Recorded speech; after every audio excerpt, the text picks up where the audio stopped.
So I asked people ideas for a Top 5 Friday, and I got one that I never thought about before, and I thought that is a great idea. I'm probably gonna show a thing here. You know, video games lend themselves so much to just rumors and urban legends and all kinds of secrets that never really panned out to be anything, but your imagination would always run rapid. I know, especially for me in the 80s, we'd go on the schoolyard and we'd always talk about video games, because when the NES came out, it was video games all the time. You know, I have a few of myself. I asked Twitter and they were able to give me some ideas, and I remember, oh yeah, that was a thing too. I completely forgot about that. So it was really fun to kind of relive some of these and remember some of them that I had totally forgot about.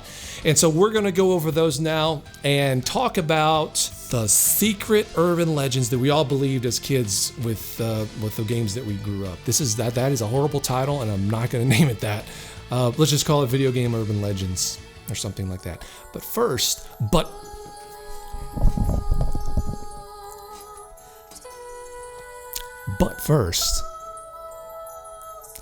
oh no, but first.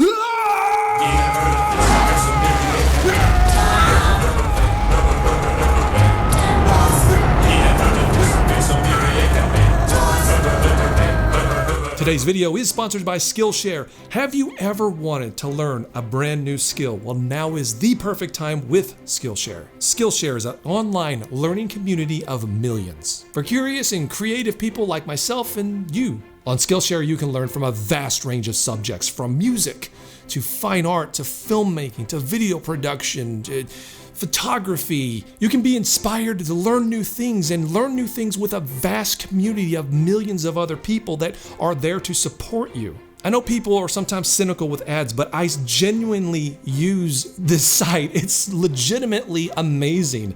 I've learned so much with the post-production part of our movie. Now I'm wanting to learn a little bit more about sound production, and so I took a course on sound design.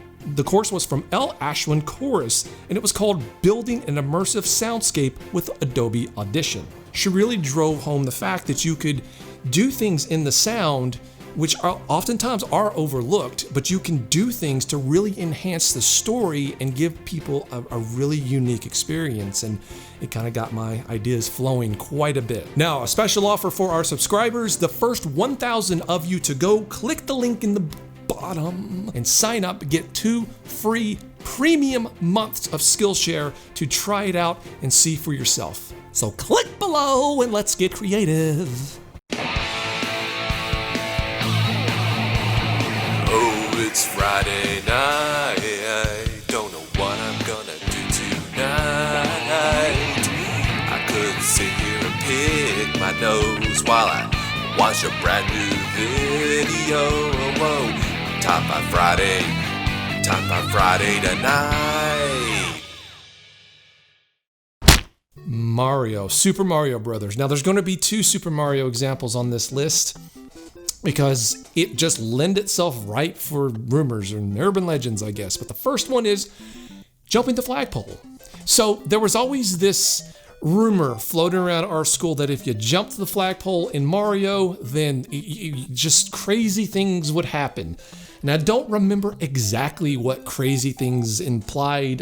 I don't know if it was like you go into some secret world or whatever. All I know is that like every kid would come back to recess from the previous day and be like, did you jump the flagpole? Did you jump the flagpole? No, I was trying all night, could not jump the flagpole.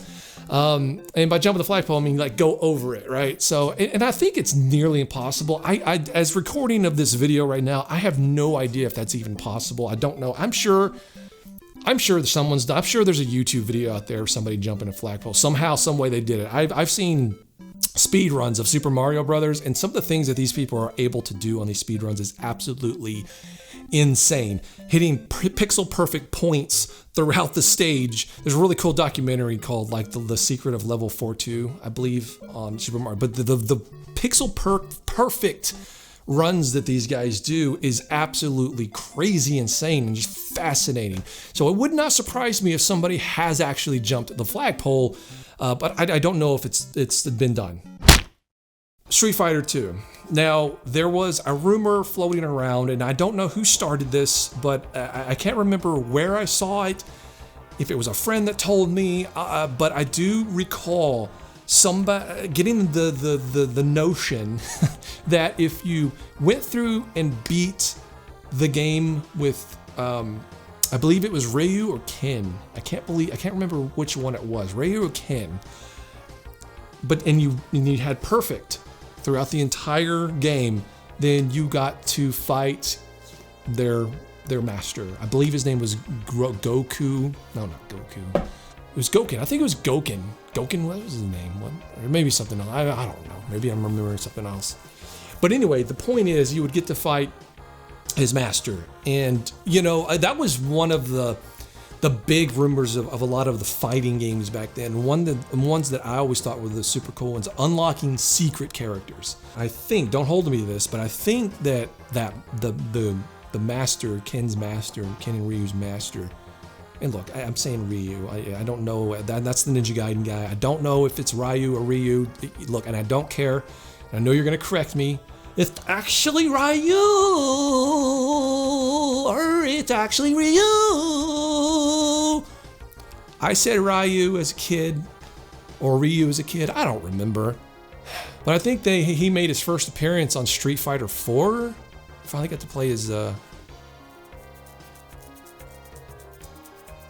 Gokhan.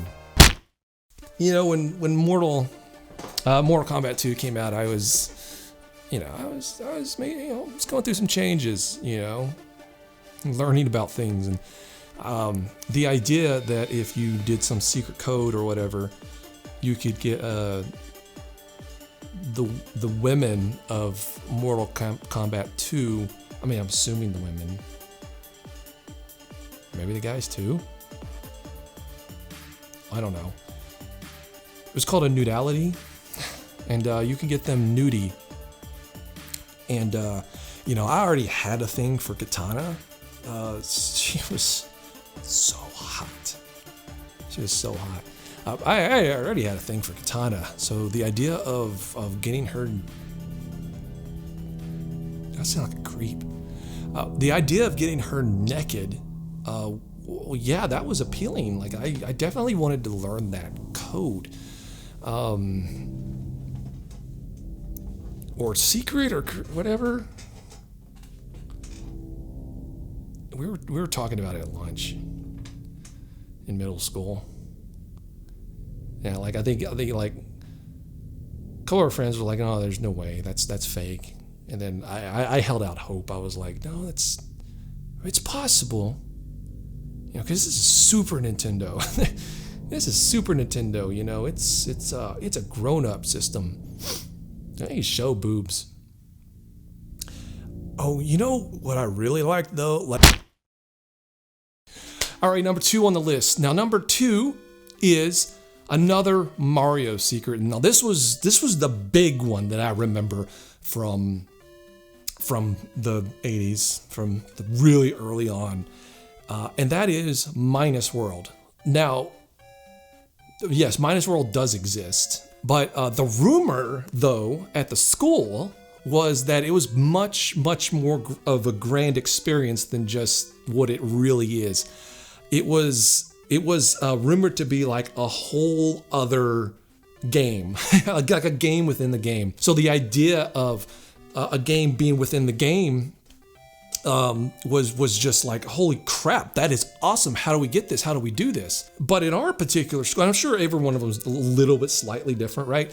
But in ours, it was, like it's a whole other game. And I think somebody even said it like it's like you play the game all over again, but like it's backwards. So, cause minus, right? So you play the entire game backwards, and it's like, oh, that's kind of cool. And I think another kid even said it was like everything was like upside down or something too. I'm having a hard time remembering the details. I just remember that like we were just constantly talking about this, and just going ape, thinking that there's this super secret in Mario, and if you unlock this super secret, then one of the coolest things ever happened. It was like having a brand new game.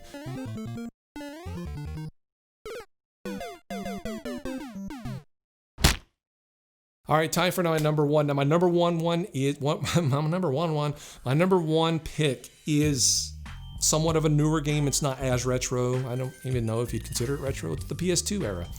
But this is the one that we spent. I definitely spent the most. I say we. I say me. But it's actually we. We spent the most time with this one because we were convinced that it was real. And this was in the internet days, so you'd have that bias confirmation from other people. Oh no, I saw something. It's there for sure. It's there, which would just snowball and be like, we're gonna find this damn thing. Actually, I guess I should say what it is. A GTA, San Andreas, the Bigfoot. So Mount Chiliad. And let me just say, like, San Andreas is such an amazing game. That was like the first real open world game I think I played, and it was just like so awesome. I would just spend hours just exploring the mountains and the woods, just not really even doing anything, not even shooting gangstas. Just going up and taking bikes up to the mountain and jumping off and stuff like that. That's where I get my kicks. Not really that and gang warfare, because you don't fuck with my territory.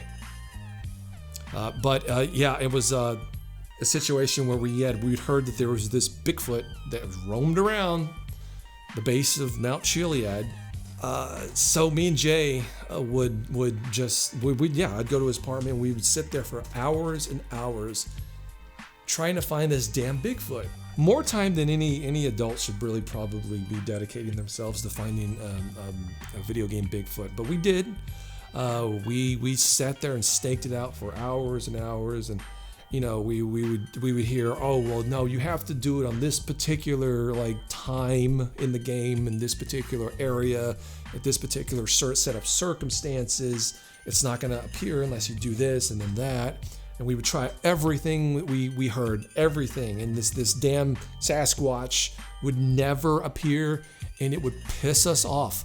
It would piss us off because, if you're going to spend that much time trying to find a damn Bigfoot, you want to find a damn Bigfoot. And we just didn't find it. And, well, come to find out, there's no Bigfoot. So we were duped. It turned out to be just a big bunch of false shit. And we were very angry about it. I'm sure we wrote nasty letters to San Andreas. No, we didn't. But yeah, we were upset about it because we wanted to see a Bigfoot. Anyway, that is our rumors, our urban legends, if you will. Let me know what your urban legends are and if you remember any of these. I'm sure some of you have definitely heard a lot of these. So anyway, everyone, take care and thanks for watching. But first!